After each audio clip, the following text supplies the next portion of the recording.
In the previous video, I talked about solo performers and a couple of men who were key figures in the development of the solo performance genre, Eric Bogosian and Spalding Gray. But I wanted to talk about several women who made major contributions to the development of the solo performance genre. And you could say that it was women who understood even more acutely than men the value of solo performance in establishing opportunities not only for performance but for redefining female identity in relation to audiences, and moving away from allowing female identity, emancipating it, you might say, from the way authors tended to script it or contain female identity within plays. And solo performance offered wider scope for performing femaleness than scripted drama allowed. So one of the wildest figures in solo performance was a woman, Karen Finley, who in the 1980s established an extraordinary reputation for wildness in performance. And her work, the material for her work came from her own life, as most solo performances, autobiographical to some degree or another, and usually to a large degree. And Karen Finley took material from her life that perhaps wasn't altogether wholesome and put it on stage. And her main theme was how her inclination, her desire to perform arose out of a powerful need to understand the pressures placed upon her, and particularly upon her body, to be something other than what she felt she really was or is. And so in many of her performances, she makes her own body the subject of the performance, and builds these kinds of dramatic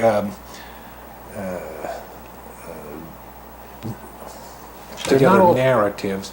They're more like giant confessions pouring out of her, and these confessions concern her anxieties about the appetites of her body, the desires, the urges that stir within it. And so she has these fixations on like food and how the desire to consume food shapes this really conflicted attitude toward her own body. And in some performances she was naked on stage, she revealed her body, and then discussed it in some detail, and then made these really dramatic gestures about it that had to do with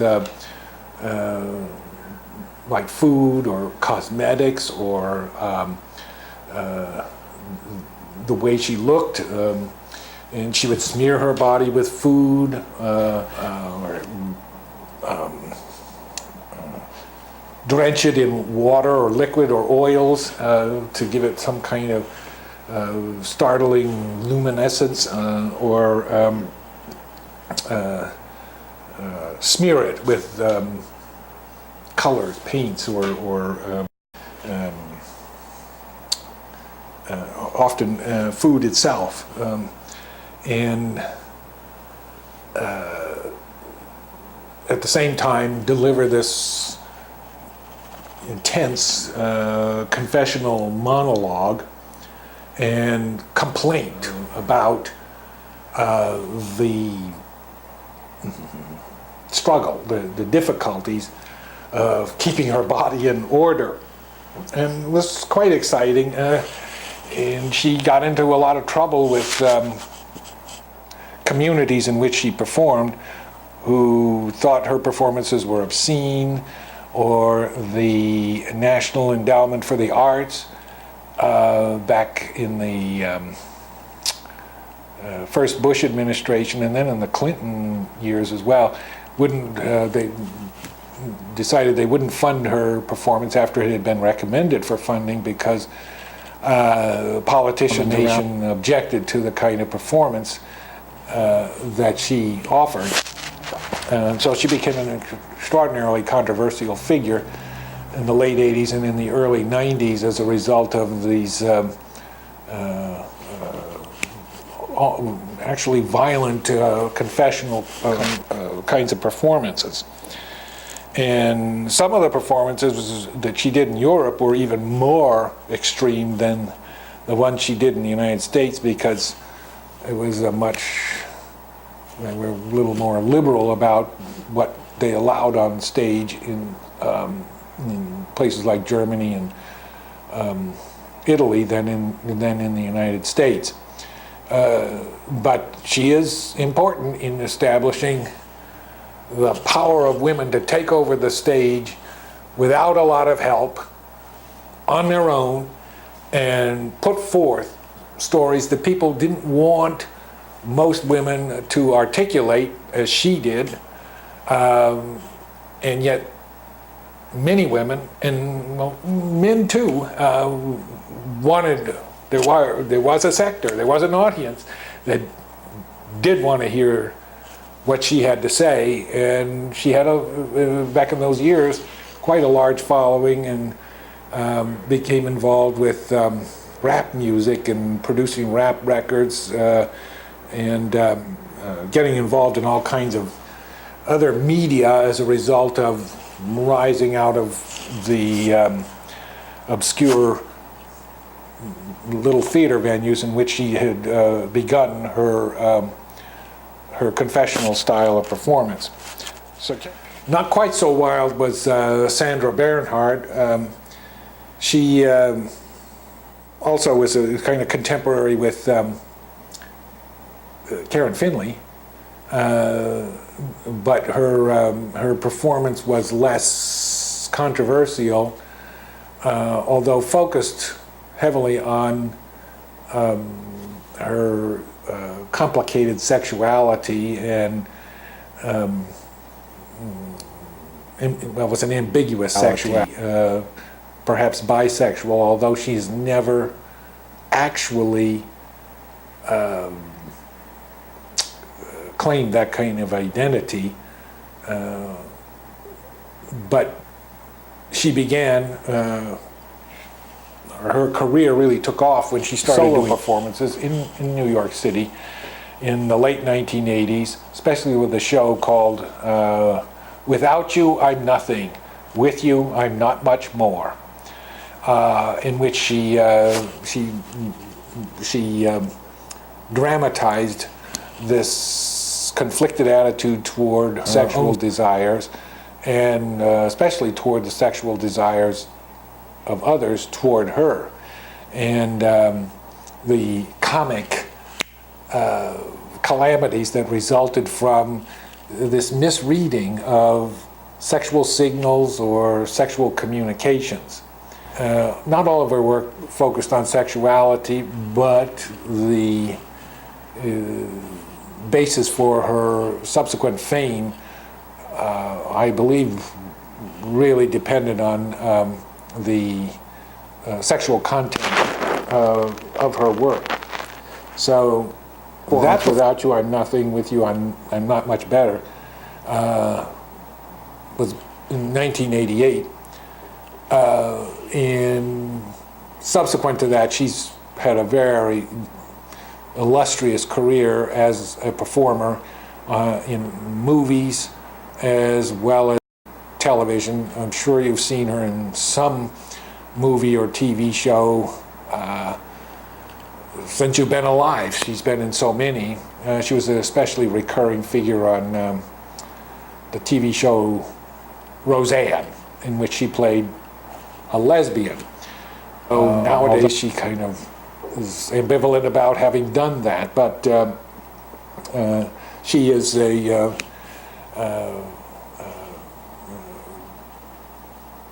she has had an extraordinary career because she had this kind of boldness, this kind of bravery in getting out on stage and discussing, sharing with audiences the misfortunes, and the comic misfortunes of her ambiguous or conflicted sexual identity, sexual desires. And similar to Sandra Bernhard, I should mention Margaret Cho, Korean-American solo performer, who is perhaps more focused on the comic dimension than either Sandra Bernhard or Karen Finley. Karen Finley never aspired to be a comic, even if some of her shows she could elicit laughter from some of her commentaries. She wasn't really interested in a comic effect. And Sandra Bernhard was always interested in the comic effect, but not without moments of pathos or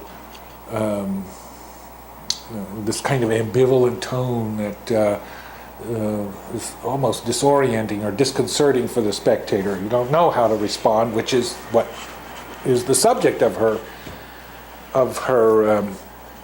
performance. Margaret Cho, on the other hand, is consistently focused on a comic effect. And again, the interest, the focus, I have to say, with solo performance, if you're going to build a career on it, you have to attend to issues of identity, sexual desire, and sexual relations. The audience does not seem deeply interested in solo performance that deliberately avoids these themes. It's good to talk about something else besides them, but to not talk about them does not get you an audience. Even Spalding Gray introduces all kinds of details related to his own sexual desires, even though it seems like he's talking about all kinds of other things that aren't primarily focused on sexuality.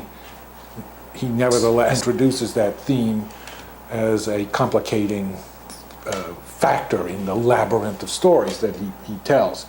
Well, getting back to Margaret Cho, consistently focuses on sexual themes. She, like Bernhardt, projects an ambiguous identity. I think she claims now to be bisexual and puts it into her comic shows, which you could see them on HBO. And she's been in numerous movies and attempted even her own television series, which was quite a disaster for NBC, not because of Cho particularly, but because of the confusion in the network about how to represent Asian American identity in a network sitcom. And she's been in subsequent many TV shows as well as I say, movies, and as well as doing these solo performances. She's interested in gay sexuality, because she has so many gay male friends, and she also has homosexual desires of her own, which get complicated with heterosexual desires, desires for men of a certain type, not gay, or who are gay, and she wishes they weren't. So her own sexuality is full of turbulence, and she makes fun of it, as well as she makes fun of those who are on the horizon, you might say, of her sexuality. She is certainly most famous for these impersonations that she does, assuming the voices of other people, somewhat more emphatically even than Eric Bogosian, and especially success her impersonation of her own mother. And you can see how this mother, her mother, lives within her in a very vivid way. And it's now come to the reality that she can not do a show without bringing her, because the mother figure that she impersonates is so well known to audiences of Margaret Cho that they expect to hear the mother in her latest incarnation. And the mother is a very comic figure who has these strange attitudes toward things like homosexuality or ambivalent sexuality that are, well, they're goofy, very funny, but also in a way touching, because they're not poisonous attitudes. They are just strange, and you can see how the relation between mother and daughter is combined into one person, embodied in a single body, has this impact on the identity of that solo performer. And it's an extraordinary achievement. So Margaret Cho represents a kind of advance, you might say, in the development of performance, solo performance, in that respect. Let me mention now Laurie Anderson, whose work actually goes back to the 1970s. So she sort of precedes the stand-up comedy kind of evolution of solo performance. She was a part of this New York City art scene in the 70s, very bohemian and very interdisciplinary, and with all these musicians involved. She was less connected to theater than Spalding Gray or Eric Bogosian or Margaret Cho or Sandra Bernhardt, and more attached to the music scene in the 70s and things like photography and visual arts and so forth, and sound recording and very digital, electronic environment. And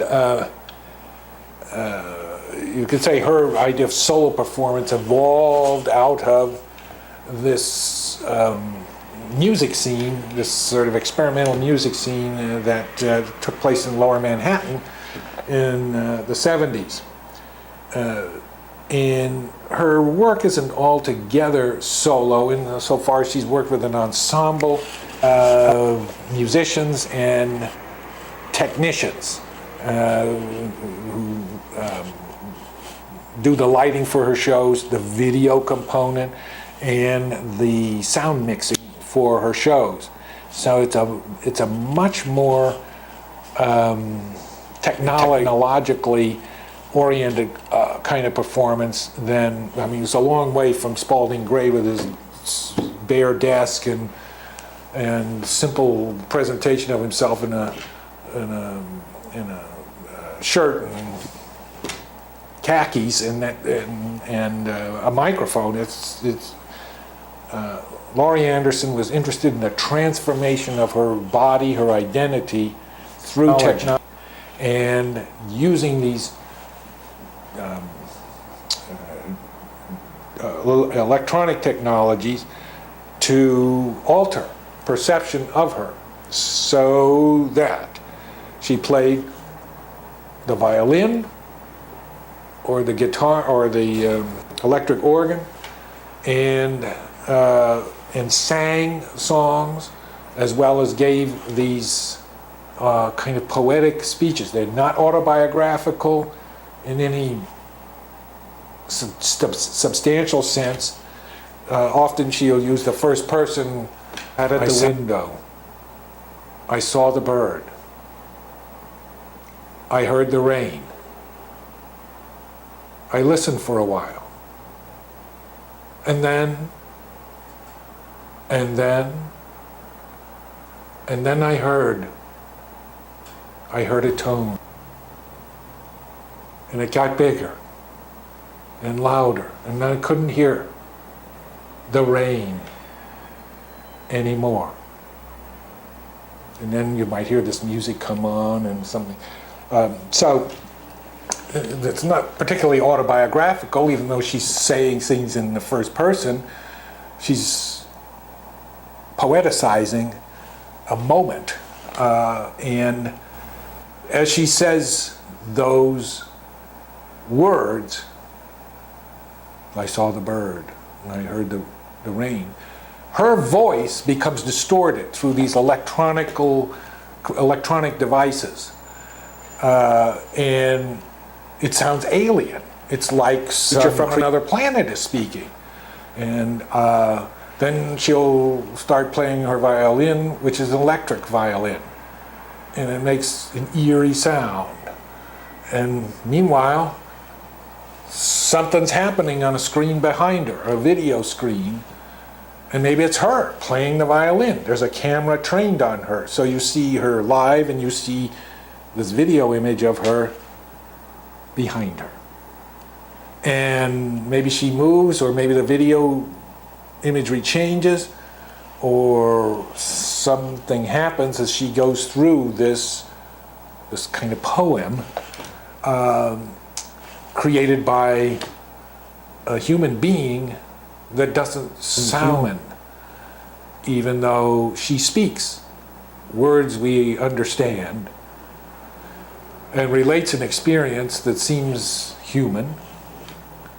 It seems at the same time very alien, and for that reason her performance to show how strange we are to each other. With the other solo performance artist I already discussed, you do feel like you're getting to know the performer better. You get a deeper understanding of that performer, and that understanding informs your own understanding of yourself. With Laurie Anderson, you feel like you're seeing how strange you are and how little you understand of what's inside of yourself and what you are as a body or as a voice or as a being. And it's a mysterious kind of performance. Not all of her performances work for me. She's that deadpan voice of hers. I looked out the window. I saw the bird. And she always does this deadpan voice because perhaps it's easier for the sampler to transform her voice. I'm not sure what the technical reason might be, if there is one, but she has a format, you might say, a style that's built around this kind of deadpan delivery of the strangest aspects that she can find within herself and her voice. And she's altered her, she cut her hair very short, and whereas the other performers seem to really focus on their complicated sexuality, you get the feeling that Laurie Anderson, here's a woman who really tried to transcend her sexuality or achieve some kind of asexual, or some kind of new, perhaps that's the word I mean, a new kind of sexual projection of her body. But all that's possible in her performances because of her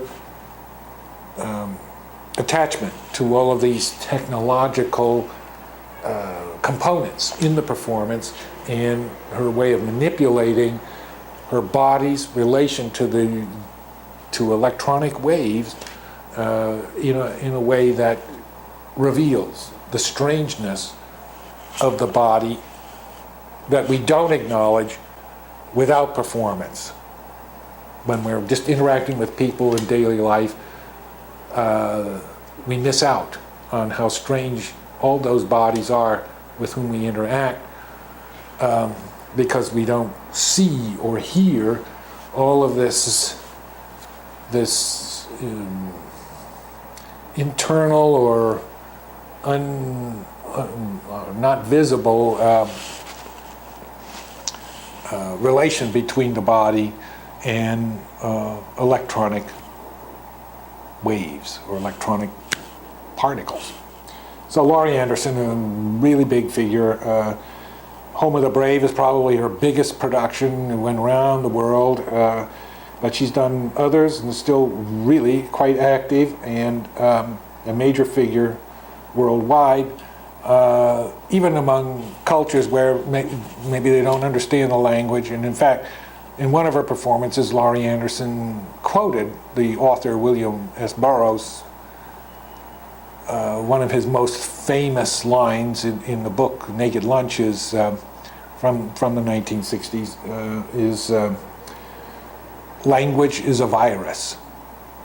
And she has a little poem about that called Language is a Virus. And for her, words are viral components that infect the body and cause misperception and profound misunderstanding. And to deal with the virus, we need this intervention by electronic technology, this deadpan voice, this way of neutralizing words and transcending them. And that strategy has allowed her to take her performances worldwide and reach audiences that listen to this language but don't need a deep understanding to appreciate the performance. They're, so to speak, not infected by the language. It becomes this kind of transcendent pattern of waves or sounds integrated into the music and the visual environment in which the performer appears.